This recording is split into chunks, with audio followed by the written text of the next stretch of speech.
So hello friends, welcome back to channel. तो इस video में हम लोग करने वाले फैक्ट्री एक्ट। अगर आप पहली बार देख रहे हो तो भी आपको समझ में आ जाए, और अगर आप रिवीजन के लिए देख रहे हो तो भी आपका फटाफट रिवीजन हो जाए, वैसे ही पढ़ाऊंगा। ओके। तो factories act 1948, the main objective was to promote the health, safety and welfare of the labour. यही सबसे इंपॉर्टेंट लाइन है। ये मतलब हर अगर आपको फैक्ट्रीज एक्ट का क्वेश्चन दिख जाए एग्जाम में तो ये लाइन से आप इंट्रोडक्शन करना। Factories act 1948, the main objective was to promote the health, ये सब ओके। और एक्सटेंड ये 1948 में आया था, और चालू कब से हुआ? 1 अप्रैल 1949। ठीक है, ये तब से स्टार्ट हो गया था। ठीक है। इम्पोर्टेंट डेफिनेशन पहली है कॉम्पिटेंट पर्सन। ठीक है, तो competent person, the define expression the competent person in relation to provision of this act. इन आप एग्जाम में लिख देते हो, relation to the provision of this act means a person or institution recognized by chief inspector for the purpose of carrying out test, examine, inspection required to be done in factory. Okay. तो in relation to this act एक बार बता देता हूँ, वो person और institution, person या institution, institution यानी group of person, जो रिकॉग्नाइज, आप साथ में लिखते जाना। देखो आप क्या करो, एक नोटबुक लेके जाओ और बैठो और एक मॉड्यूल लेके जाओ। जो लाइन में इधर लिख रहा हो वो मॉड्यूल में अंडरलाइन करो, और या तो मॉड्यूल में छोटा छोटा ऐसे नोट्स टाइप बना दो, या तो एक फ्रेश पेपर में लो और लिखो। आप दोनों ट्राई करो, जो आपको ज्यादा सही लगेगा वो। मुझे कैसा दोनों, मैं दोनों करता हूँ कि एक फेयर नोट्स टाइप बन जाते, जो मतलब रिवीजन करते टाइम एक बार मॉड्यूल देख दिया, एक बार नोट्स देख लिया, फिर खत्म हो जाएगा। फिर इसके बाद कुछ और नहीं करना, फिर खाली क्वेश्चन आंसर लिख लिख के करना है। तो वो भी कर सकते हो, या फिर आप ऐसे सुन सकते हो और नोट्स एक साथ पूरी क्लास के बाद ले सकते हो। बट मैं आपको यही मतलब, क्योंकि ये ऑफलाइन लेक्चर नहीं है, तो मैं आपको यही बोलूंगा कि आप एक पेपर पेन लेके बैठो और जो जो मैं लिखवा रहा हूँ वो साथ साथ में लिखो और समझते जाओ। चाहे भी समझ में नहीं, आप कमेंट कर सकते हो, मैं रिप्लाई कर दूंगा। ठीक है। तो the competent person in relation to any provision means a person or institution recognized by chief inspector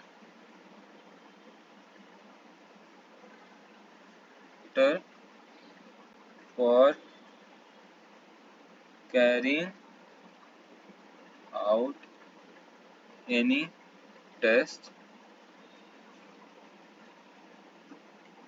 or inspection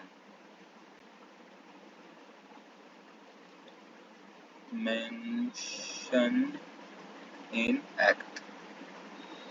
इसका मतलब क्या? देखो, अभी जो फैक्ट्रीज एक्ट पढ़ोगे ना, उसमें बहुत सारे टेस्ट वगैरह करने होंगे।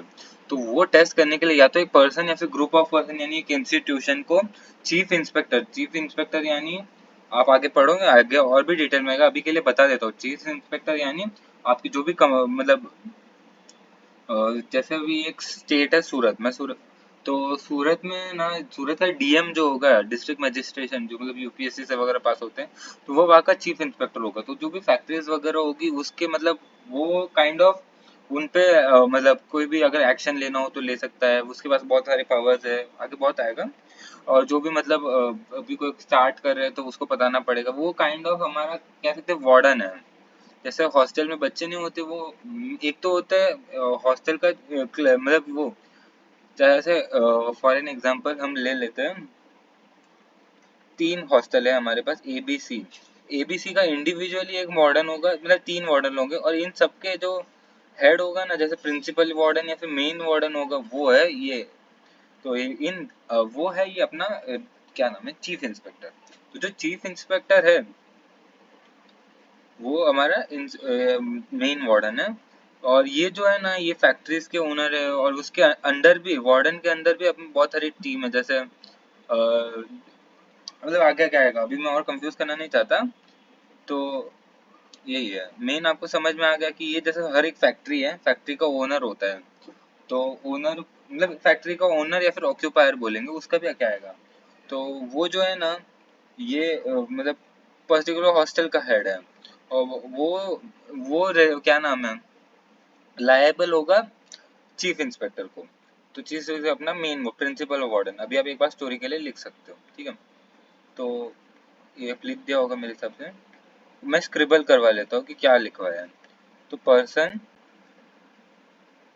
जो चीफ इंस्पेक्टर से रिकॉग्नाइज्ड है, क्यू टेस्ट वो कराने के लिए।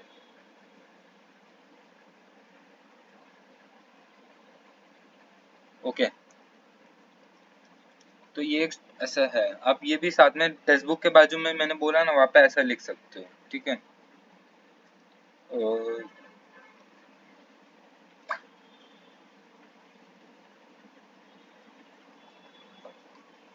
नेक्स्ट,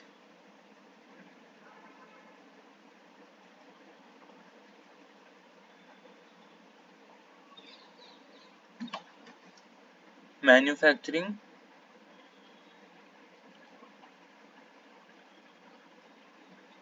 मैं मतलब ऐसा कोशिश करूंगा आपको कम से कम वीडियो पॉज करना पड़े, आप ऐसे ही समझो लाइव क्लास है। Manufacturing process. अभी आप बोलोगे मैन्युफैक्चरिंग प्रोसेस इतनी इजी डेफिनेशन लोगों आप समझाओगे भैया। नहीं ऐसा नहीं है, इसमें भी बहुत सारी चीजें हैं। मैं इसमें सब कुछ तो नहीं लिखूंगा, जो मेन मेन पॉइंट है ध्यान रखने का वो। तो आप एक बार ये चीज है ना, आप पहले टेक्स्ट बुक में अंडरलाइन कर लो। मैं आपको क्लियरली बता दूंगा क्या आपको टेक्स्ट बुक में करना है, क्या आपको नोट्स में लिखना है, ठीक है। आप नोट्स में हेडिंग डाल दो मैन्युफैक्चरिंग प्रोसेस, जैसे आप ऐसा मतलब हिंदी में लिख दो, manufacturing process is any process for, और कोई भी 5 या 6 पीस चीजें लिख दो, जैसे मेकिंग, या फिर मैं ही लिख देता हूँ, वही आप कॉपी कर लो। अल्टरिंग,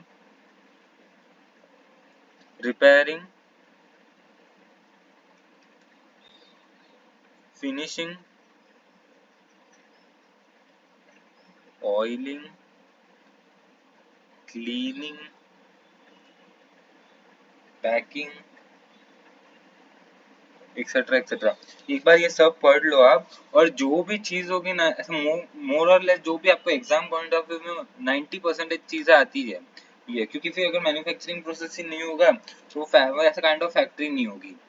तो इसीलिए ये इतना इम्पोर्टेंट डेफिनेशन नहीं है, स्टिल आप एक बार पढ़ लेना।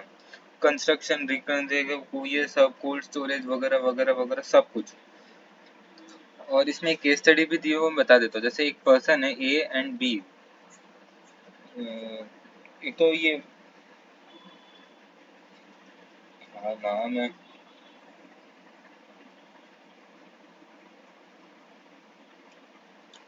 कि अभी ये है ना बहुत, ये देसी घी लाता था, देसी घी लेके आता था और फिर पैकिंग करवा के शहर में बेचता था। गांव से लेके आता था, पैकिंग करवाता, शहर में बेचता था, और इसके है ना काम चल गया, और 100 फैक्ट्री में वर्कर थे। तो क्या इसको ये जो भी इस एक्ट में लिखा है उसे फॉलो करने की जरूरत है कि नहीं है, खाली पैकिंग करता है। तो इसमें यही बोला हाँ है, एक बार केस स्टडी पढ़ लेना। तो उसमें यही बोला कि हाँ उसको भी जरूरत है, भले कोई भी हो, कुछ है। नेक्स्ट है वर्कर, सॉरी।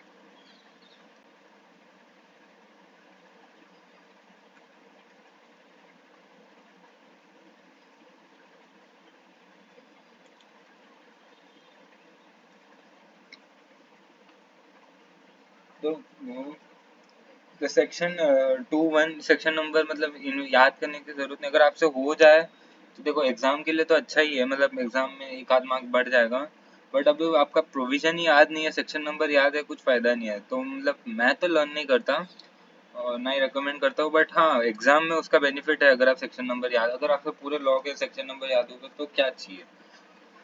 तो स्टिल ठीक है, अगर अब वो आपका कॉल है, आप अपने टीचर से पूछो क्या बोलते हैं, मतलब बाकी टीचर से पूछो। मुझसे कोई पूछे तो मैं तो रिकमेंड नहीं करता इतना कि सेक्शन नंबर याद करो, हर एक के सेक्शन याद होने चाहिए ये वो, मतलब आप प्रैक्टिकली बोलो। अगर मैं बोल भी दूँ, आपको सारी सेक्शन की लिस्ट बना दूं, 500-600 सेक्शन आप कर पाओगे याद? अगर कर सके हो, अगर आप बोलो सर नहीं मैं रैंक लाना चाहता हूँ, रैंक 1 लाना चाहता हूँ, करो फिर, कौन बोलता है? मैं तो मतलब इतना प्रमोट नहीं करता हूँ।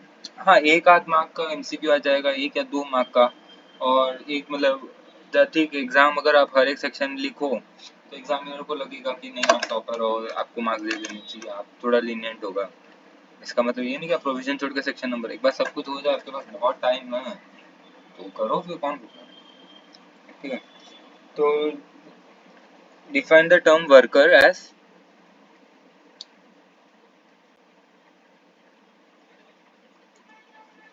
a person employed directly, person employed directly or through agency, मतलब कॉन्ट्रैक्ट के साथ, with or without the knowledge, with or the knowledge of principal,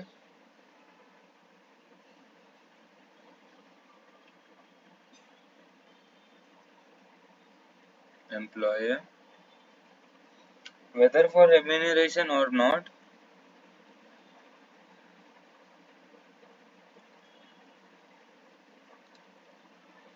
in any manufacturing unit is known as worker। ठीक है, तो इसमें एक बार सिंपली बताता तो कोई भी पर्सन जो डायरेक्टली या फिर एजेंसी के साथ नॉलेज या फिर without the knowledge of the principal remuneration के लिए या बिना अगर मैन्युफैक्चरिंग यूनिट में काम कर रहा है तो वर्कर है। तुम लोग एक बार ये टेक्स्ट बुक में या फिर नोटबुक में लिख लिया होगा, मैं टेक्स्ट बुक में क्या स्क्रिबल करना है। तो direct anyone, any person directly या इनडायरेक्टली प्लस नॉलेज या नो नॉलेज किसकी, प्रिंसिपल की, employed for any manufacturing unit is worker. ये आपने टेक्स्ट बुक में भी लिख लिया होगा। ठीक है, नेक्स्ट डेफिनेशन है, थोड़ा अच्छे से लिखता हूँ।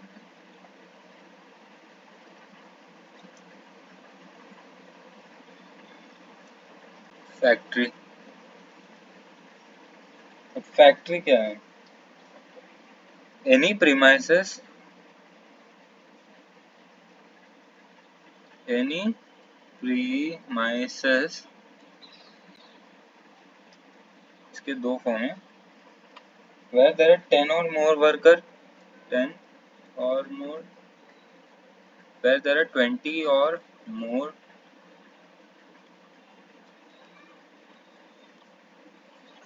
पावर के साथ, नो पावर के साथ। ठीक है, तो ये क्या है, एनी प्रीमाइसेस, ये आप है ना मतलब अभी आप डायरेक्टली नोट्स मत लिखो, बहुत वो हो जाएगा, आपको बाद में लिखना हो क्लास के बाद लिखोगे तो बेटर होगा, वरना आप अगर टेक्स्ट बुक में भी अंडरलाइन करो, खाली क्वेश्चन आंसर लिख लिख के करो तो भी इनफ होगा।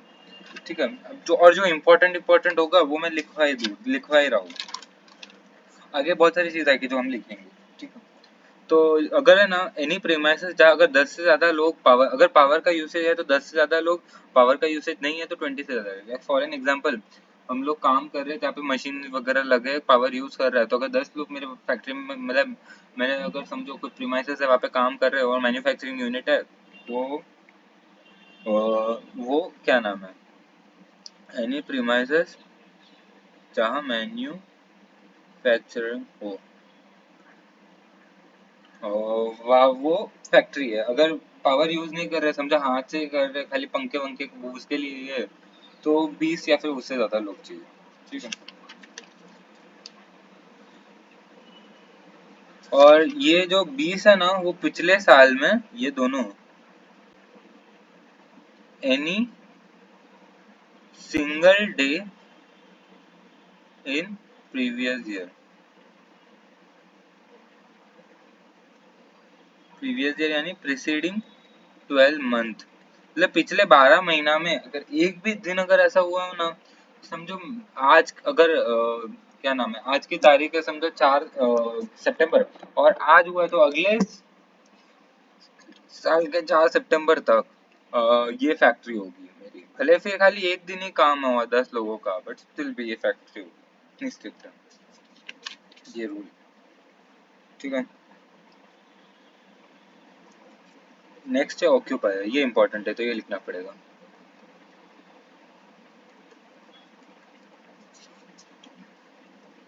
occupier of the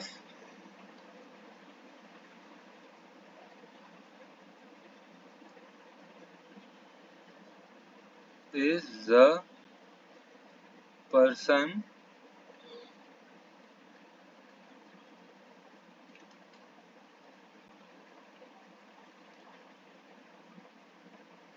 occupier ऐसा है जिसके पास अल्टीमेट कंट्रोल है। ठीक है, तो मतलब अभी जैसे कोई फैक्ट्री है वो जिसकी सारी पोजीशन मेरे पास है, तो मैं उस फैक्ट्री का ऑक्यूपायर, तो जो भी मतलब उस पर केस होगा या कुछ भी होगा वगैरह होगा वो मेरे सर की, मतलब मैं उसके, मतलब जैसे एक उस कंपनी का सीईओ होता है ना, उस कंपनी में सबसे अगर फॉल्ट होगा तो सीईओ पकड़ेंगे, वैसे ही है। तो अभी किस चीज में क्या होगी, जैसे इंडिविजुअल फर्म होगी तो उसका ओनर, सिंपल। पार्टनरशिप होगी तो पार्टनर, कंपनी होगी तो डायरेक्टर, शिप होगी कोई तो ये कोई गवर्नमेंट कंपनी, सीजी, एसजी, तो गवर्नमेंट अप्लाई करेगी, मतलब गवर्नमेंट अपॉइंट करेगी, सॉरी अप्लाई क्या करेगी, अपॉइंट करेगी। ये सब क्या है, ऑक्यूपायर। और देखो ओनर ऑफ द शिप और इस agent in charge of the ship is the person who such, मतलब ये शिप का एक ऐसा है, अगर शिप में ना कोई भी होता है ना, एक सेकंड, शिप का कहा गया, हाँ, the owner of the dog shall be deemed the occupier in the purpose of ship. जैसे अगर है ना, ये आप ऐसा कच्चा कच्चा याद रखो, अगर कोई शिप हो तो उसका जो ओनर होगा शिप का, जो काम कर रहा होगा वही होगा मेन। तो अभी नोटिस बाय ऑक्यूपायर,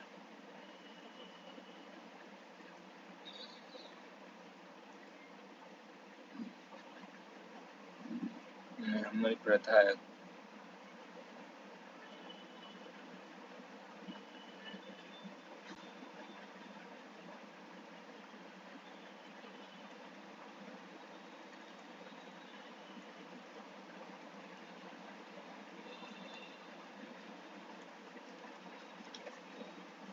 तो नोटिस बाय,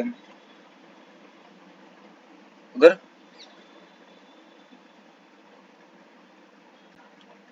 कोई भी फैक्ट्री अगर है ना,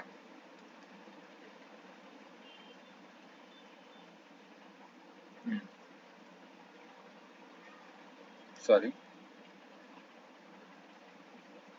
अगर समझो कोई भी ऑक्यूपायर है ना फैक्ट्री, या तो स्टार्ट कर रहा है या तो चेंज कर रहा है या तो कुछ भी कर रहा है, तो वो 15 दिन पहले है ना उसको नोटिस देगा।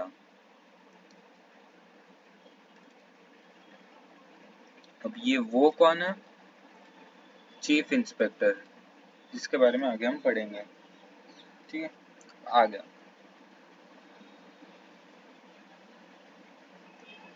Inspector. The government may appoint such person as prescribed qualification for inspector। तो जो गवर्नमेंट है ना,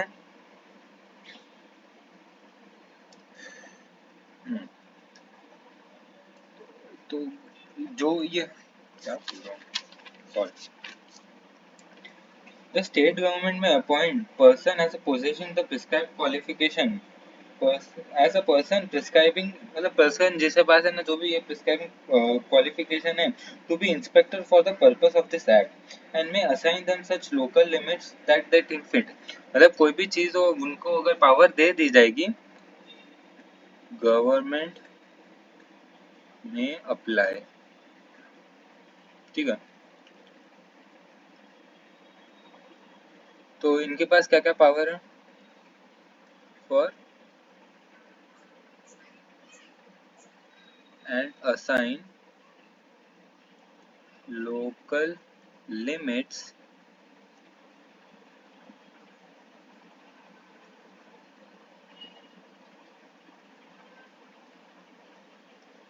to do the duty as a inspector. तो उनके पास क्या क्या पावर है?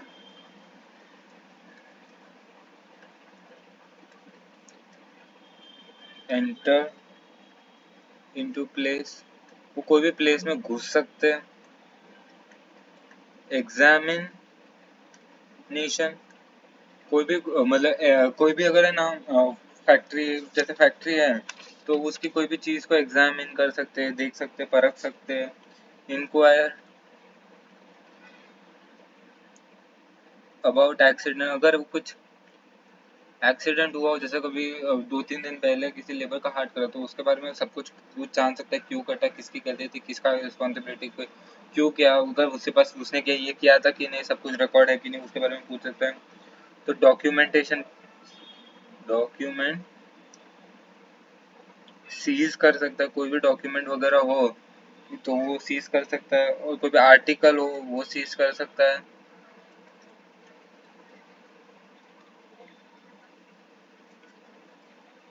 अदर सच पावर, तो जो भी ये अलग अलग पावर होगी ना वो उसके पास है करने के लिए।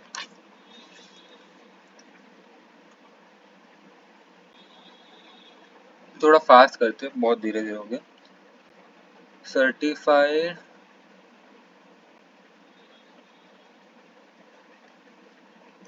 द स्टेट गवर्नमेंट में अपॉइंट क्वालिफाई, स्टेट गवर्नमेंट में apply qualified medical practitioner S certified surgeon. तो गवर्नमेंट है ना क्वालिफाइड जो भी प्रैक्टिसर हो गए ना उनको एग्जामिन कर सकती है। तो वो क्या क्या काम करेगा? Examine and certified young person,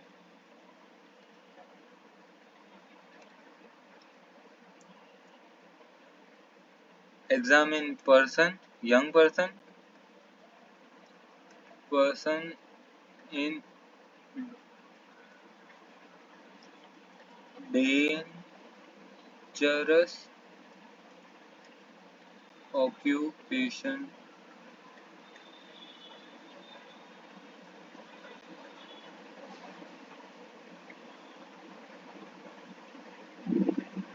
अगर इलनेस हुई देन व्हाट्स द रीजन,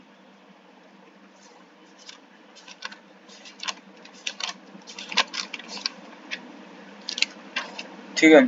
तो सर्टिफाइड सर्जन का ये सभी काम है मेनली, कि जो भी ये ऑक्यूपाई ये जो भी है वो सब करेगा।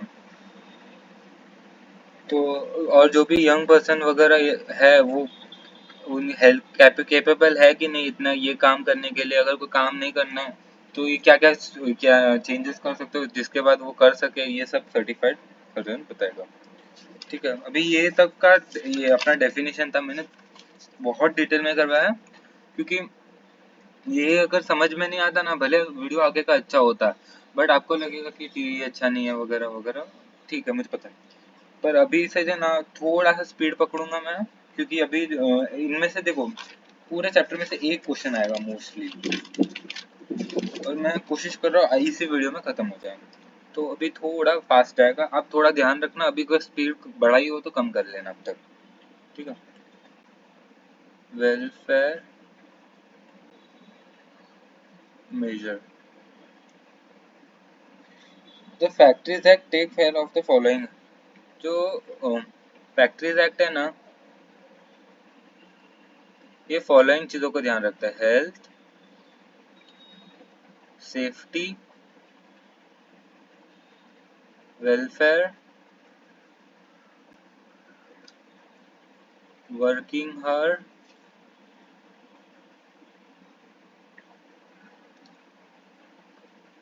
एम्प्लॉयमेंट ऑफ यंग पीपल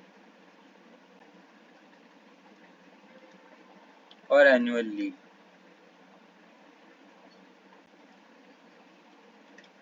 तो फैक्ट्रीज एक्ट इन फैक्टर्स का ध्यान रखना। अभी आपको है ना इतनी चीजें करनी और ये फैक्ट्रीज एक्ट खत्म हो जाएगा, ठीक है। तो चलो चलते हैं, चालू करते हैं। फर्स्ट हेल्थ, जिसमें से भी सबसे इम्पोर्टेंट मेरे हिसाब से ये है, क्योंकि ये सबसे डिटेल में दिए हुए और क्वेश्चन आ सकते हैं। तो हेल्थ, तो चैप्टर 3, हेल्थ कौन सा चैप्टर है? Chapter 3 of this act deals with the measure considering aspects of workers की हेल्थ। जो भी वर्कर्स की हेल्थ है ना, वो ये इस चैप्टर में इस चीज में पढ़ेंगे। देखो अभी है ना, अभी आपको कंप्लीटली क्या नाम है, टेक्स्ट बुक है। अभी से आगे है ना जो भी लिखना है ना, अभी तक जो डेफिनेशन लिखी वो तो ठीक है, अभी है ना आपको टेक्स्ट बुक में ही लिखना है, अंडरलाइन करना है, और जहाँ पे भी मैं बोलूँ शॉर्ट में लिख दो तो शॉर्ट में लिखना है। टेक्स्ट बुक में पूरा ध्यान होना चाहिए, क्योंकि मैंने पीपीटी नहीं बनाई है, मैं भी ये हैंड रिटन लिखवा रहा हूँ ना, तो जो भी ये लिखवा रहा हूँ वो आपके नोटबुक में, आपके टेक्स्ट बुक में आ जाना चाहिए एकदम शॉर्ट में, क्रिस्प में, ठीक है। और जो भी पॉइंट आपको लगे इम्पोर्टेंट, तो जैसा भी है ना, फॉर एन एग्जांपल है क्लीनलीनेस है, तो उसमें से आपको 6 पॉइंट दिया है, आपको करने मैं बोलूंगा 3 या 4 कर लो, 3 या 4 कर लो, तो आप कौन से अच्छे हैं जो आपको याद रख सकते, जो इजी है, जो आप रियल लाइफ में कनेक्ट कर सको, वो आप टिक कर ले लेना। अगर फिर आपको फ्यूचर में लगे कि आपको नोट्स बनानी है तो वो आपको काम आएगा, और आज का रिवाइज करोगे, नोट्स बनाओगे तो अच्छा हो। बहुत भाषण हो गया, मैं चैप्टर के बीच बीच में इसीलिए बोल रहा हूँ, मैं आपको इंटरप्ट करना नहीं चाहता, ताकि अभी आप थोड़ा ध्यान दे दो, और अगर आप नोट्स वोट्स नहीं बना रहे तो और ठीक है, जो बच्चे स्किप करना चाहते कर सकते। पहला है क्लीनलीनेस।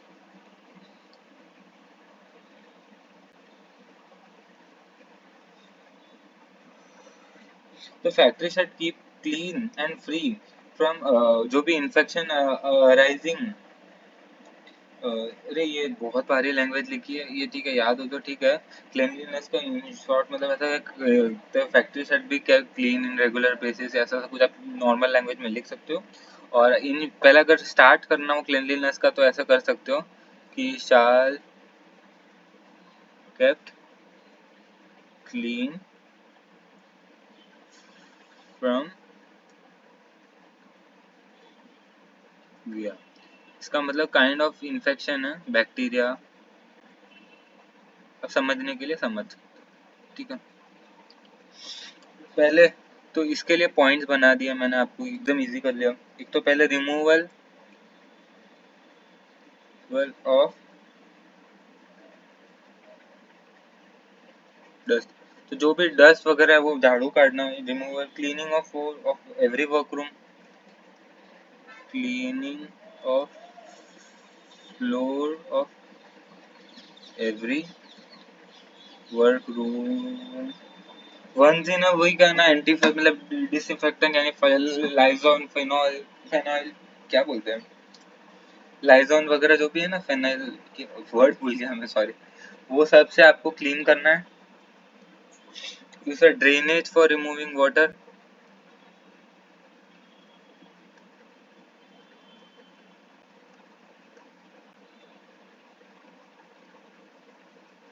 हो गया। पेंटेड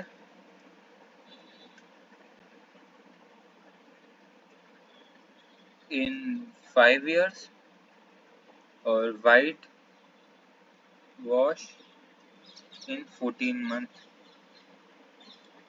ये इम्पोर्टेंट है, मतलब ये ऐसा एमसीक्यू आ सकता है, ठीक है। और बाकी विंडोज वगैरह क्लीन हो, ऑल डोर, मतलब जो भी ये क्या नाम है, विंडोज वगैरह जो भी मेटेलिक हो वो करना चाहिए। तो इन थोड़ा भी समझ है क्लीनलीनेस, तो क्या सिंपल है, रिमूव अपने जो भी अक्यूमुलेटेड डस्ट है उसको क्लीन करना है फ्लोर में, क्लीनिंग ऑफ फ्लोर एवरी, मतलब अगर हर हफ्ते में एक बार फिनॉल वगैरह अच्छे से यूज, ड्रेनेज वगैरह रिमूव कर लेना है, और पेंट करना है 5 साल में, वाइट वॉश करना है 14 महीने में, ठीक है। वेस्ट दूसरा,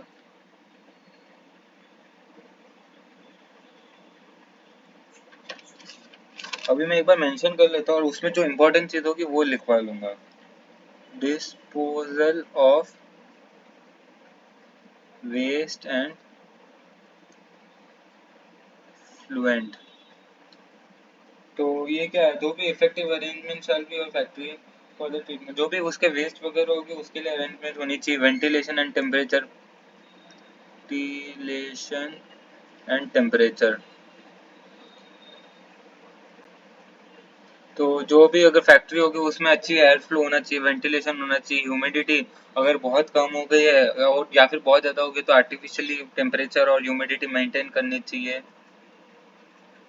ह्यूमिडिटी, तो इंक्रीज और डिक्रीज, मेंटेन एयर फ्लो, यही है, आइडल होना चाहिए, ना ही ज़्यादा होना चाहिए ना ही कम होना चाहिए, ये सब ही है मेन। डस्ट एंड फ्यूम, ये तो ठीक है, जो अगर डस्ट या फ्यूम हो तो मेक अरेंजमेंट की रिमूव हो जाए, बस यही है पूरा पैराग्राफ। ह्यूमिडिफिकेशन का मैंने बोल ही दिया कि जो भी हो अगर ह्यूमिडिटी वगैरह हो तो ओवर क्राउडिंग नहीं होनी चाहिए, 3, तो ह्यूमिडिफिकेशन अगर हो तो artificially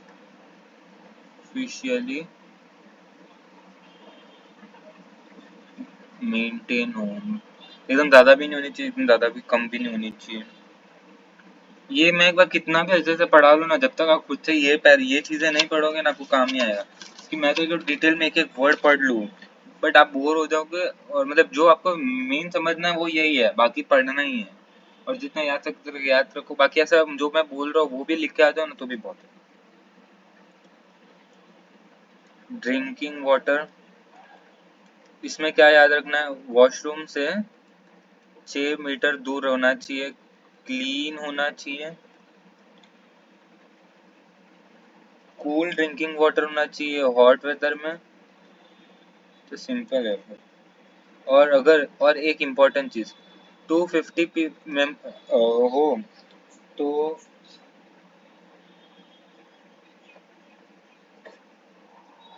provision provision for cool water, तो इतने सारे लोग हो तो आपको मतलब वाटर कूलर वगैरह लगा देना चाहिए, यही बोल रहा है, ठीक है।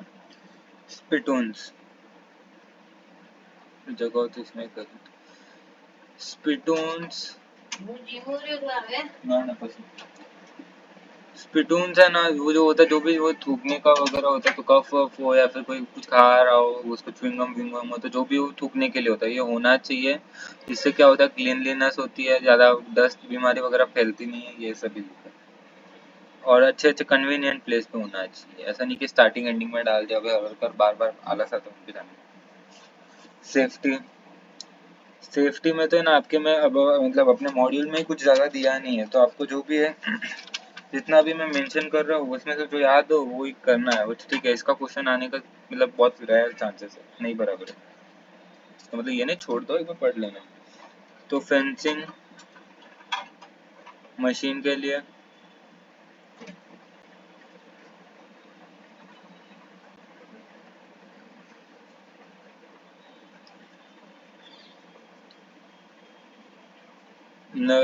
एम्प्लॉयमेंट फॉर डेंजर और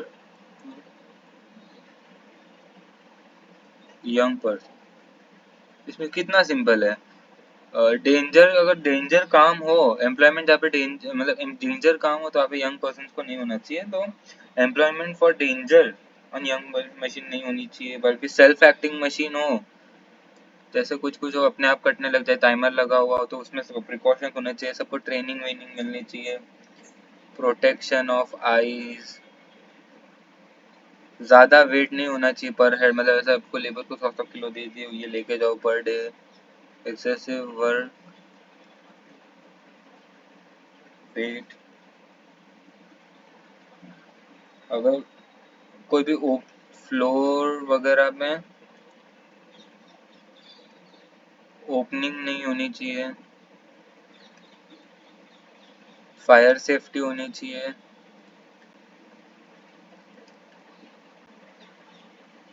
बिल्डिंग मशीन मेंटेनेंस होना चाहिए बिल्डिंग का।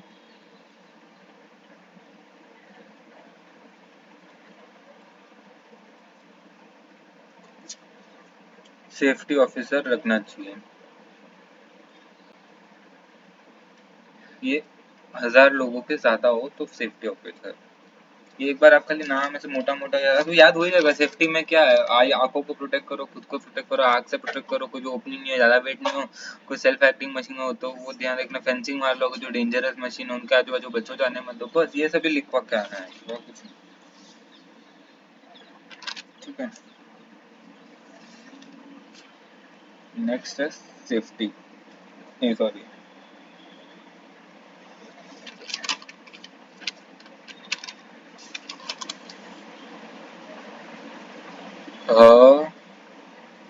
Hazardous process.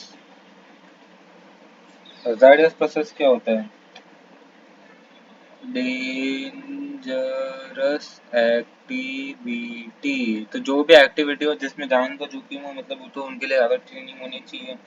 तो उसके लिए से जो चीफ इंस्पेक्टर होता है उनसे अलग से परमिशन लेनी चाहिए, फिर ही करना चाहिए। 90 डेज के अंदर सीजी को भेज देना चाहिए एप्लीकेशन, अगर कोई भी हजार्डस काम हो तो।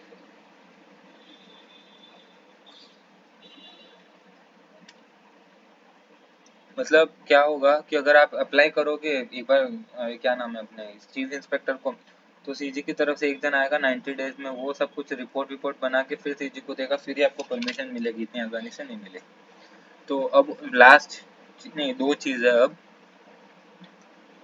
रेस्पॉन्सिबिलिटी, रेस्पॉन्सिबिलिटी किसकी? ऑक्यूपायर की। ऑक्यूपायर की क्या रेस्पॉन्सिबिलिटी है? एक तो डिस्क्लोज ऑल इंफॉर्मेशन,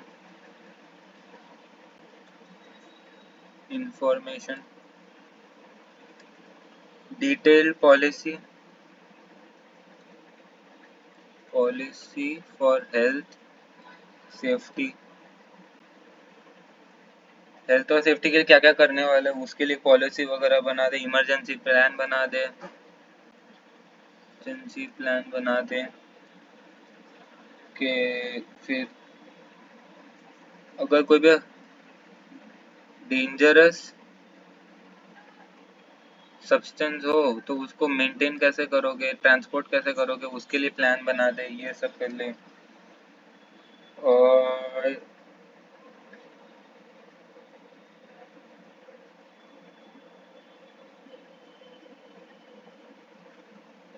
जो भी अगर हजार्डस काम हो उसके लिए स्पेशली क्वालिफाइड लोगों से ही काम करे, मतलब ऐसे सस्ता हो इसीलिए किसी को भी मतलब पता नहीं हो, और उनको पता हो कि ये क्या है कैसा है।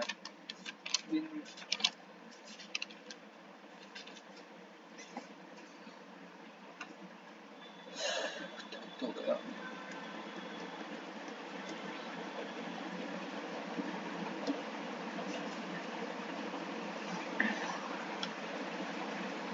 वेलफेयर,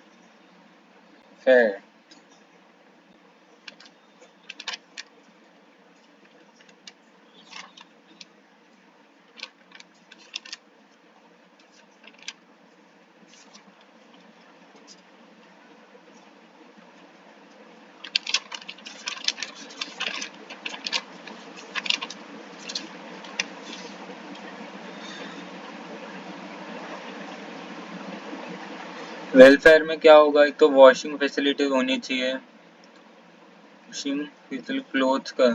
तो जब वो काम करे और उसके बाद है ना उनको मतलब 24 घंटे में कपड़े धुल के मिल जाए स्पेयर, और मतलब जब जैसे 9 घंटे की शिफ्ट है, समझो किसी की 9 to 5 की शिफ्ट है, तो उसके बाद वो कपड़े, उसके कपड़े अगर धोने में जाए और फिर कल सुबह उनको अगर वो कपड़े मिल जाए तो अच्छा होगा। और वही अगर कपड़े धो रहे हो तो ड्राई करके भी धो। और बैठने सिटिंग फैसिलिटीज दो, कि अगर कोई भी चीज़ हो, अगर कोई लंबा अगर बहुत काम हो तो उनको एकदम प्रॉपर बैठने की जगह दो, जहाँ पे वो मतलब चेयर कुर्सी टेबल पे लगा के दो। कैंटीन्स दो।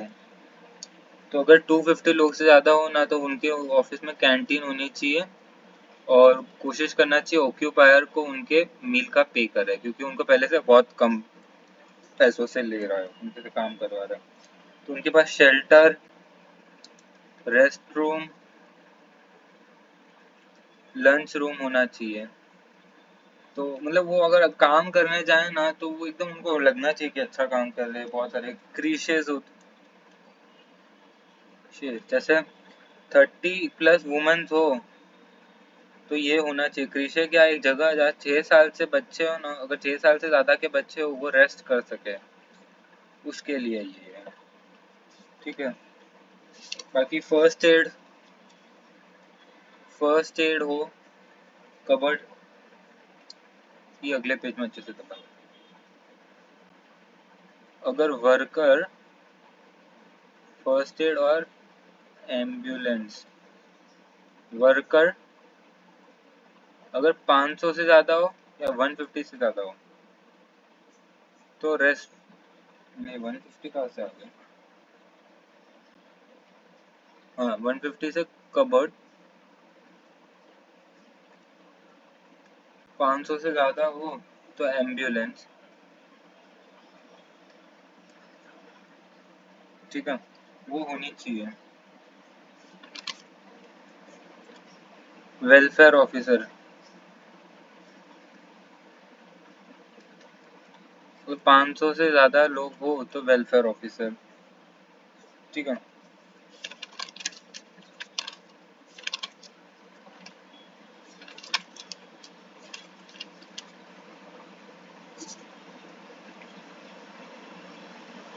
नेक्स्ट टॉपिक है वर्किंग आवर्स।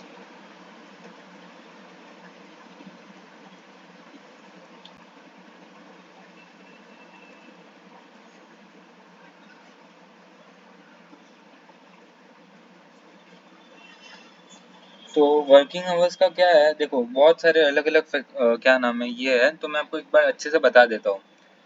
तो वो क्या बोला है कि कोई भी जन को है ना, any person should not allow और टोल्ड टू बी, रिक्वायर्ड और अलाउड मतलब दो चीजें। एनी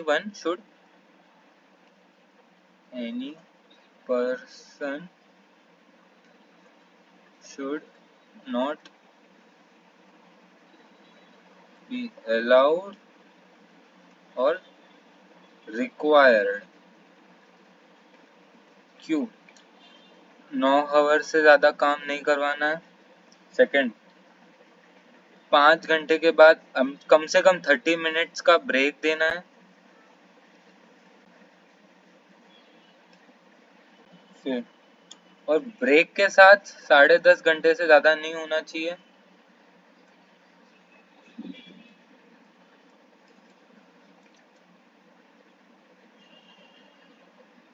वीक में 48 आवर्स से ज्यादा नहीं होना चाहिए। और अगर हो जाए ज्यादा तो ओवर टाइम देनी चाहिए, जो कि एक्स का 2x होगी। मतलब अगर 100 रुपये पर आवर है तो उनको 200 रुपये ओवर टाइम देनी चाहिए। ठीक है। और हॉलीडेज और 20 दिन में एटलीस्ट एक छुट्टी होनी चाहिए।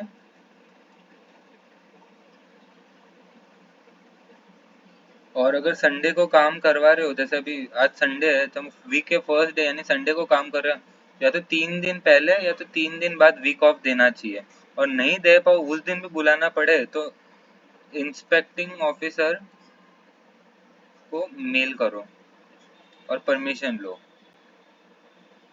और मतलब साल की अगर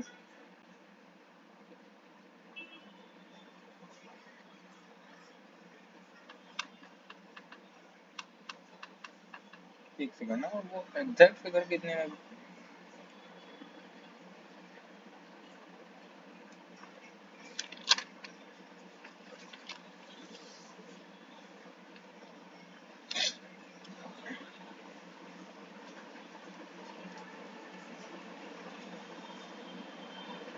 कॉम्पनसेटिंग वीकली हॉलीडेज होनी चाहिए। और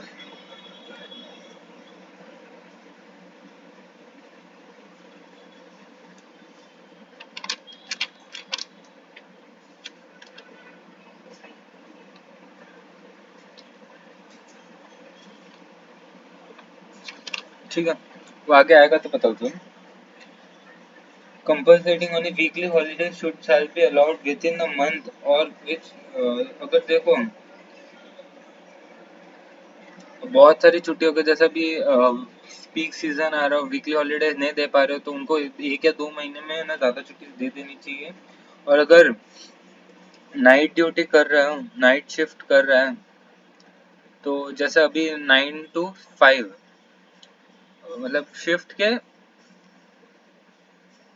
मतलब आफ्टर शिफ्ट के 24 आवर्स के बाद उसका हॉलीडे काम काउंट होगा। मतलब ऐसा नहीं हो कि ऐसे कल का दिन छुट्टी है परसों आ जाना, और वो तो ऐसे रात को, तो मतलब समझो आज आज काम करके गया पूरी रात को, और अगले दिन 12 घंटे की छुट्टी दे दे, फिर बोल दे परसों रात को आ जाना, क्योंकि छुट्टी ले ली ना, फिर वो तो ऐसे उसका मतलब ऐसे वीक ऑफ था।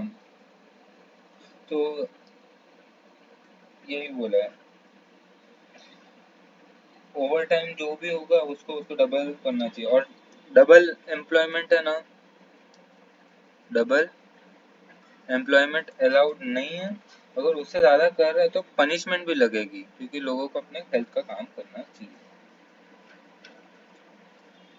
ये मैंने एक बार आप खुद से है ना पूरा पढ़ोगे ना, तो आपको एकदम अच्छे से समझ में आ जाएगा। इतना अगर आपने अच्छे से नोट डाउन कर लिया ना और ये समझ लिया, तो भी आपका मतलब काम हो जाएगा। मैंने थोड़ा फास्ट किया है क्योंकि मुझे भी खत्म करना सेशन, इसके लिए नहीं, क्योंकि अभी ये मतलब पढ़ाने को तो आप ये 100 घंटा में मतलब लॉ 100 घंटे में भी हो सकता है, 400 घंटे में भी हो सकता है, बट अभी एक सब्जेक्ट थोड़ी है, बहुत सारा है ना, तो इसीलिए। और वो स्टार्टिंग का कैसा वो इम्पोर्टेंट पोर्शन था, तो वो थोड़ा स्लो करवाना पड़ता है।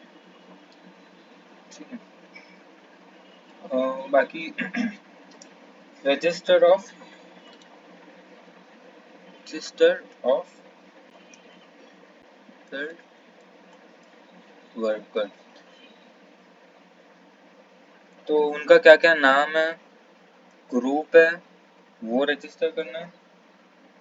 नेचर क्या है उनके काम का, जैसे किसी का पैकिंग है, किसी का ऑयलिंग है, किसी का ये शिफ्ट कौन सी नाइट की डे है, और कोई भी पर्टिकुलर प्रिस्क्राइब, जैसे अलग अलग कुछ चीज में अगर उनको है तो वो है। ठीक है। अभी ये है एम्प्लॉयमेंट,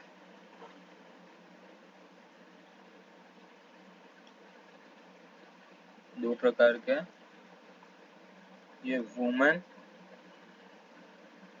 ये young young person. Young person यानी 15 से 17। वुमेन तो पता ही है, वुमेन जो 18+ हो वो। ठीक है, इनके लिए क्या है,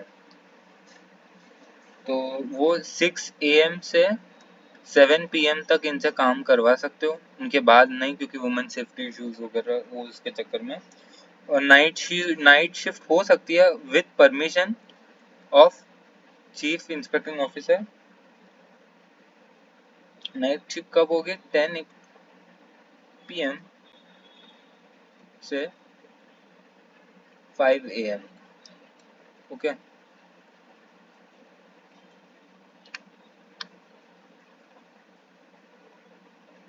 हाँ, चेंज नहीं कर सकते जल्दी आप शिफ्ट, अनलेस कोई हॉलीडे वगैरह हो, तो वो भी एक मेंटल टॉर्चर होता है, क्योंकि अभी किसी को नाइट शिफ्ट वाला है, वो सुबह दिन भर सोएगा, अभी अचानक एक दिन में अपने चेंज कर दे, उसको कितना सर दर्द हो जाएगा। तो ये सब भी है। तो इसमें क्या है, जो 14 के नीचे यंग पर्सन उनको तो काम करना अलाउड ही नहीं। जो 15 से 7 है, जो काम करना चाहे वो अच्छा कर सके, वो उनको पहले सर्टिफाइड सर्जन से वो लेना पड़ेगा, सर्टिफिकेट जिसका पे कौन करेगा, फीस उसकी ऑक्यूपायर करेगा।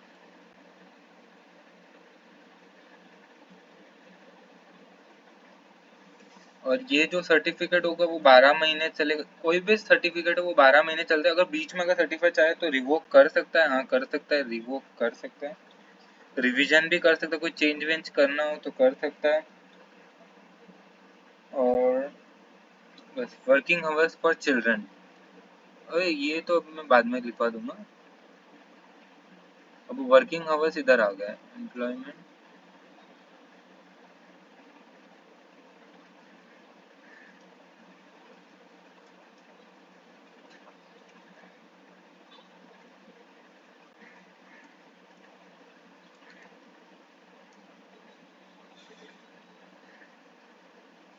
तो हाँ, तो एक दिन में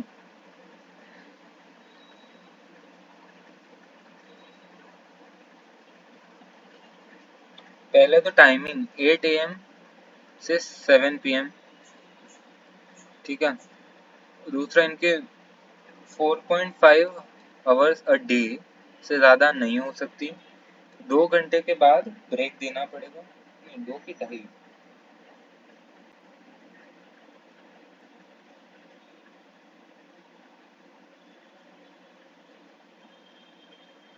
और 2.5 घंटे के बाद ब्रेक देना पड़ेगा, ओके।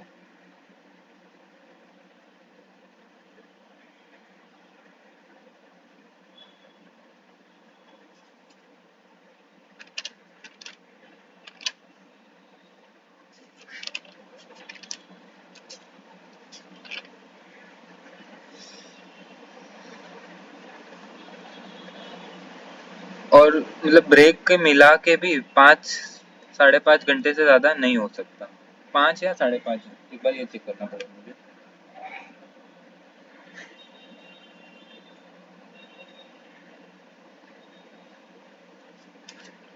ठीक है।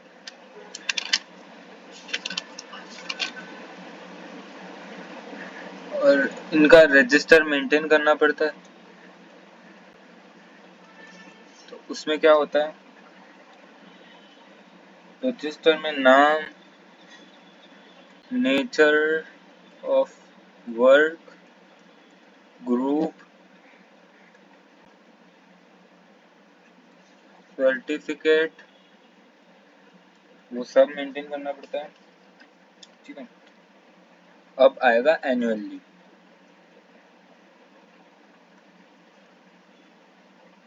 एनुअल लीव तो 2 टाइप की चीज़ें, एक तो अडल्ट 18+ और लेस देन 18, इनको हर 15 दिन में 1 हॉलीडे, और इनको हर 20 दिन में 1 हॉलीडे, ठीक है। और मतलब अगर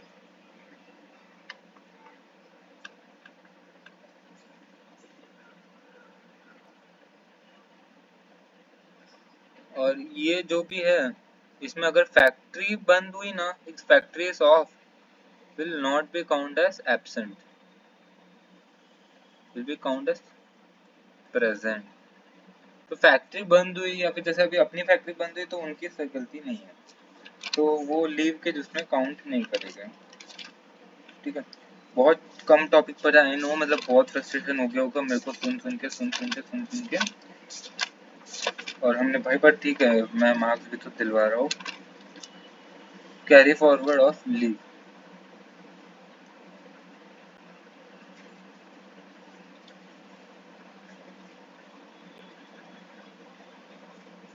लीव कैरी फॉरवर्ड हो रही है। तो if the worker do not, अगर वो लीव नहीं हो यूज करता, देन प्रीसीडिंग ईयर में कैरी फॉरवर्ड सिंपल है। अगर कोई चीज है ना इसके बाद नहीं यूज कर रहा तो वो कैरी फॉरवर्ड हो सकती है अगले साल में। ठीक है।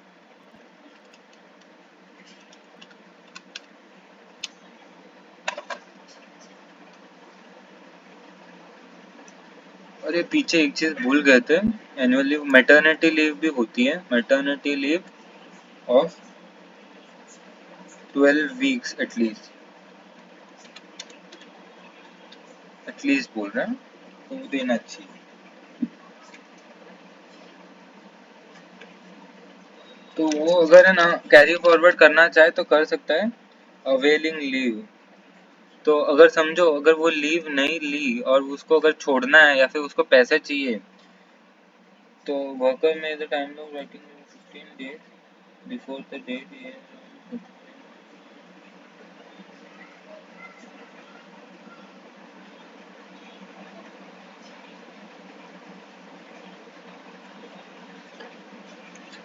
तो अगर ये लीव है ना अगर यूज नहीं करना चाहता और कैश अगर उसको मतलब उसके बदले में पैसे चाहिए तो वो बेसिक जो भी अपनी सैलरी होगी ना, बेसिक पे एचआरए वगैरह वो ले सकता है। बेसिक पे can get in return of मतलब लीव नहीं ली उसके लिए। और एडवांस पेमेंट अगर समझो कोई अगर 20 दिन 30 दिन की लीव ले रहा है पेड लीव तो उसको इसकी पैसे एडवांस में मिल जाने चाहिए ताकि वो उसको पैसे मतलब काम आ जाए। ठीक है। तो अलाउ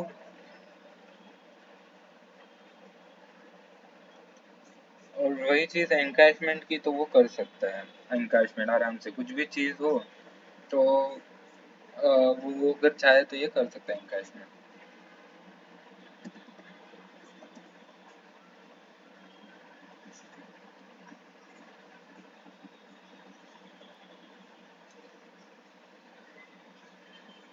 लास्ट टॉपिक है पेनल्टी, इसके बाद छोड़ दूंगा।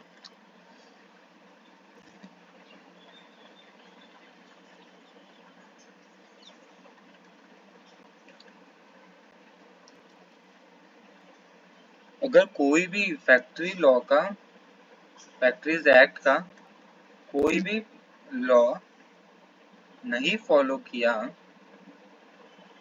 देन आपको पेनल्टी लगेगी। कितनी लगेगी वो ये बोले। तो दो चीज हो सकता है, तीन चीज हो सकती है, सॉरी। एक तो 100 के रुपीस का फाइन, 2 साल की जेल और बोथ, इन तीनों में से कुछ भी हो सकता है। तो कोई भी अगर प्रोविजन इस एक्ट का आपने फॉलो नहीं किया हो तो इन तीनों में से एक पेनल्टी लगेगी। ठीक है। और कोई भी अगर एक्सीडेंट किया हो जिसमें अब स्पेसिफिक एक्सीडेंट हुआ हो आपकी गलती के कारण, नो सेफ्टी फॉलो, तो आपको 25,000 की फाइन मिलेगी। डेथ अगर डेथ हुई तो 25,000, तो ये एक पेनल्टी है। फिर कंपनसेशन अलग, तो मतलब पर्सन को कंपनसेशन अलग उसका ये अलग, वो मतलब खाली एक पेनल्टी है जो गवर्नमेंट को लेगी। और 5,000 अगर सीरियस इंजरी हुई है, और ये तो है ही ऊपर वाले 1 लाख 2 लाख तो है ही। अगर any premises separately lease with different occupier to use shall be, अगर बहुत सारे बिल्डिंग को अलग अलग नाम दे दिया डिपार्टमेंट और एक ऐसा हो गया तो वो फैक्ट्री के अंदर नहीं आता, तो ऐसा नहीं है। तो सब मिला के अगर 20+ हो रहे या फिर 10+ हो रहे तो वो है। अगर सेम ये सिमिलर चीज सेम गलती पे वापस हुई ना, गलती सेम गलती अगर हुई तो इस बार क्या होगा, तीन चीजें होगी। 2 लाख रुपीस, 3 साल जेल और बोथ, और पर उसके और 10,000 पर उसके फाइन में पर पे एक्ट होगा उसके लिए। ठीक है। 1000 पर डे भी हो सकता है, कितने दिन फॉलो नहीं किया उतने दिन, ऐसा भी हो सकता है, वो सब अलग अलग है। ठीक है। पेनल्टी नॉट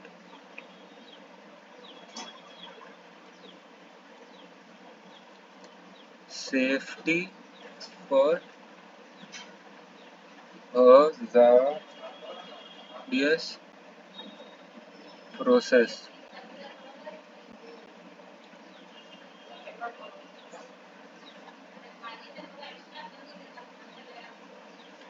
अगर कोई भी अगर प्रोविजन फॉलो नहीं किया, मतलब सेफ्टी नहीं हुई, तो आपको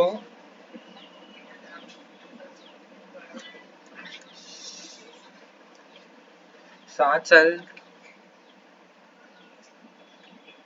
जेल हो सकती है, 2 लाख की फाइन हो सकती है,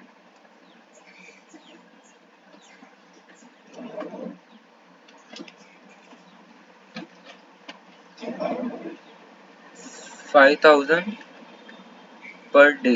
अगर समझो आपने कोई सेफ्टी पैरामीटर मिस कर दिया तो ये इतना होगा। ठीक है। अब 3 और पेनल्टी है। अगर कोई वर्कर ने अपना प्रोविजन नहीं किया, जैसे वर्कर ने भी कुछ चीटिंग की या फिर कुछ किया जो नहीं करना चाहिए था, तो वो आएगा 500 रुपये फाइन।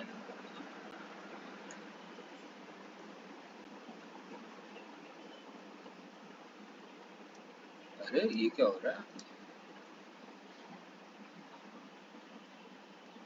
500 रुपये का फाइन आएगा अगर कोई वर्कर से मिसप्रिंट होती है। अगर फॉल्स सर्टिफिकेट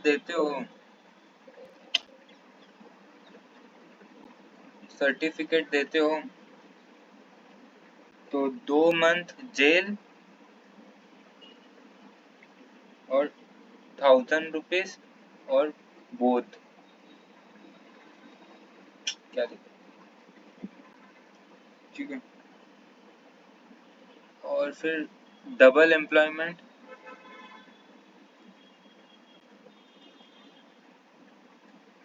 डबल एम्प्लॉयमेंट के केस में पेरेंट से फाइन होगा 1000 रुपीज। ओके, अगर कंसेंट के साथ दिया हुआ तो, वरना फिर जो भी एम्प्लॉयर होगा उनके साथ। तो आपका फैक्ट्रीज एक्ट हो गया। लास्ट का एक बार आप पूरा वापस से पढ़ोगे, अगर आप पहली बार भी देख रहे हो आपको थोड़ा कम समझ में आएगा, जैसे आपको 50-60% ही समझ में आया होगा, तो आपको एक बार पूरा पढ़ के, या मैं तो रिकमेंड करता हूँ नोट्स बना लो, लिख लिख के करोगे तो ये फैक्ट्रीज एक्ट अच्छे हो जाएगा, आपको कोई क्लासेस की जरूरत नहीं होगी। अगर आप सेकंड टाइम देख रहे हो फिर तो सही इनफ है, इतना कर लिया, एक बार टेक्स्ट बुक रिकॉर्ड थ्रू कर ली, वो भी बहुत है। और जो भी है आप पढ़ते रहना। चलो बाय बाय।